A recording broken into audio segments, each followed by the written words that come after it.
the need and the process and what is the expectation. Maybe let me go through the traditional explanation of how this, where does meditation fit into the scheme of things, right? And exactly then, based on that, you can see what exactly happens to or should be done during meditation and what the results are and so on. So, the goal, if you will, is for me to know myself as I am, right? That has always been the goal all along. And to know that in essence, I am not different than this universal one, which we call the Lord. And that is the Lord's nature and my nature are one and the same. That recognition is needed. Now, before the scripture or the teacher comes into my life, I am ignorant of this fact. Nobody has even told me that in reality, you and the Lord are one and the same. So that means I am, you can call me to be ignorant of this fact. It is as simple as saying, I have never seen an orange in my life, and somebody brings an orange in front of me and says, this is an orange. So, it is like saying, I was ignorant of the orange from beginningless time, right? Because you can't say I was ignorant from certain time. I was always ignorant of an orange, and my ignorance went away the moment that orange was present. Because now I know, oh, this is an orange. Now, anytime I see this orange, I know this is an orange, right? So that is exactly how this knowledge is. This knowledge is you are ignorant about who you are before anybody tells you, and the only way of knowing who you truly are is the scripture. Because otherwise, I am thinking I am the body. Now, supposing I have made a mistake, nobody is going to, you cannot by yourself understand that you have made a mistake. That's why the scripture is essential. So the moment the scripture comes and tells you you are in reality that one truth and that is your essence, then your ignorance is gone. So you start out being ignorant and your ignorance is gone. So if I were to ask you who you are, you'd say, yeah, I understand that I am not the body. And there is a process. Now the moment the ignorance is gone, there are still doubts that are lingered. Hey, I understand, I can see why you are saying this, but I have a lot of doubts. The scripture helps you remove those doubts by presenting this information in a very systematic way. It starts, one systematic way is, for example, it comes and says, anything that you know is different from you, the knower. I say, yeah, I understand. I am the knower of something that is known. I say, yeah, I can make that. Because I know this book, I am different than the book because I know the book to be. In the same way, anything that you know is different than you, the knower. So I acknowledge myself as the knower, and then in that process I use that to say, therefore, I know my body, I know my mind, I know my intellect, I know my desires. I am different from all of that. So this is the process, one methodology that is employed to help you understand how you are different than all that you know.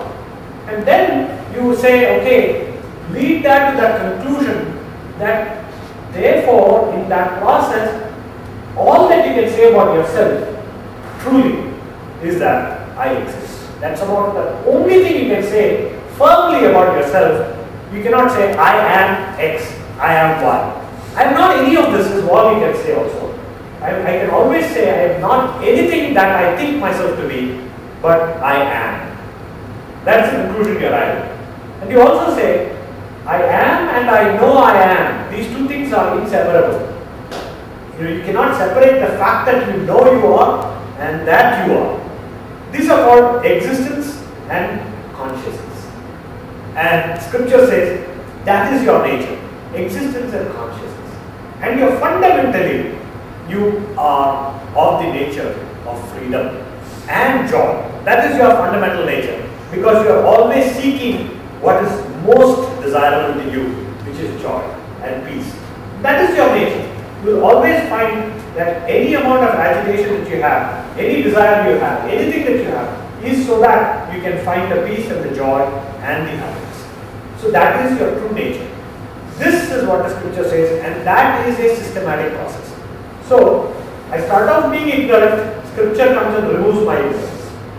Then I have doubts about whether the scripture is really correct or not.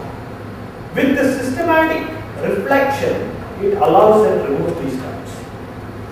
So ignorance is gone, doubts are gone. There is still this one more factor that remains, is in spite of knowing this truth and in spite of removing our doubts through proper reflection, I still am not able to continuously retain that truth, that that is who I am.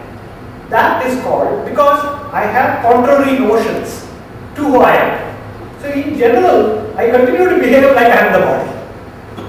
And yet I know I am not the body. So these are called three stages. The first stage is ignorance. The second stage is having doubts.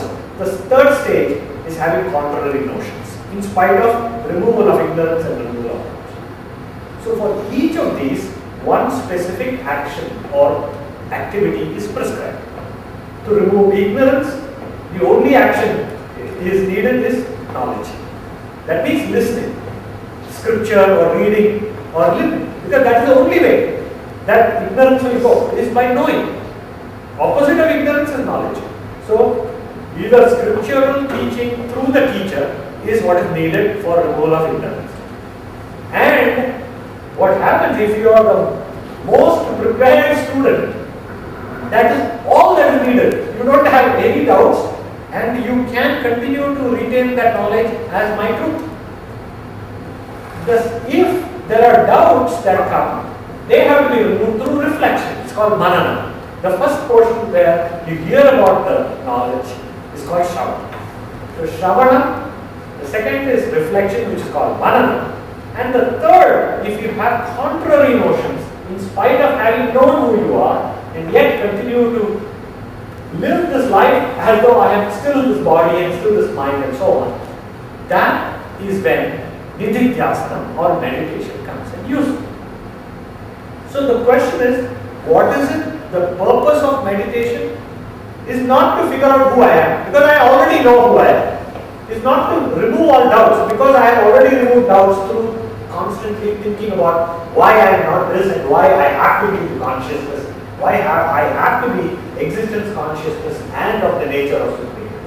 So in this scheme of things, the purpose of meditation is to assert that you are indeed of the nature of existence consciousness and potency, and reject all other ideas which you currently hold, which is the contrary. So the purpose of meditation is removal of contrary notions and asserting the reality what we do.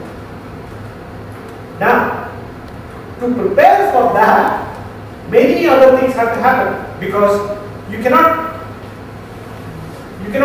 be moving and expect to reject, continuously keep rejecting. I mean, unless you are very, very adept, right?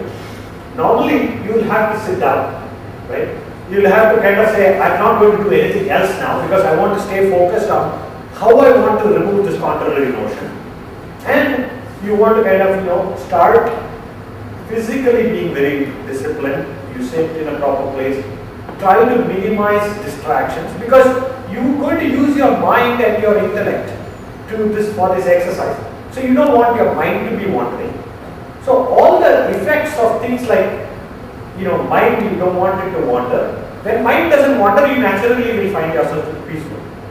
Now, but that is not the end of it. See, the thing is, when people say I'm meditating just to find peace, so yeah, you will find peace, and then when you get out of meditation, you will be agitated again. So the fulfillment is not just to find peace while you are seated down, because if that was the case, then every time you want to find peace, you're going to have to find a place to sit down. Here the fulfillment is finding peace in every situation. That means that can only happen if you know yourself fundamentally as to who you are and never